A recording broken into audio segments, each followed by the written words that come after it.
guys, I'm Savannah. Welcome back to my channel. And for today's vlog, magluluto tayo ng breaded pork ribs. One of our main ingredients is pork ribs, and you can cook as plenty as you like.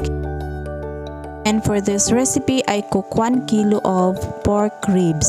Place it in a casserole and cook for 45 minutes and add black pepper. And then you can also add 1 tablespoon of salt. And then add onions and garlic. And then add water, just enough to cover only. The reason why we were cooking this 45 minutes is because we want the meat to become tender and also the broth will be more tastier.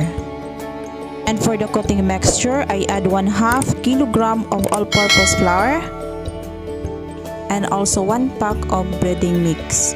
And after, you have to mix it well. And in a separate bowl, you have to prepare 3 pieces of egg, and then you have to mix it well.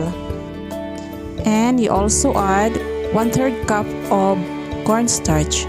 This is for the batter mixture.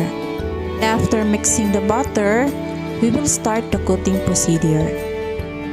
The first step is you have to dip it first with the butter mixture, and then second step, dip it with the coating mixture, and then after you have to dip it again into the butter mixture.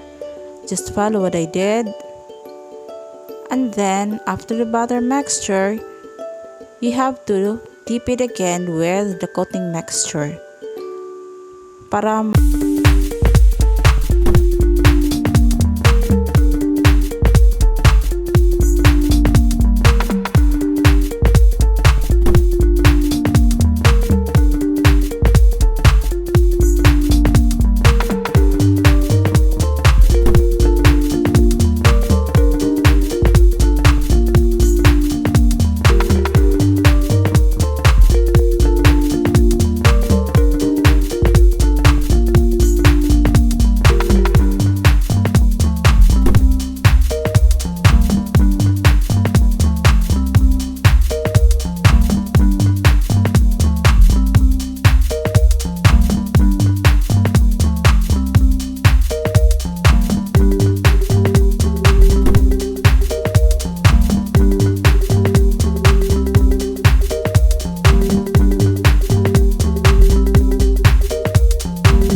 you like and enjoy my vlog. Just keep on watching, and please don't forget to like and subscribe my channel.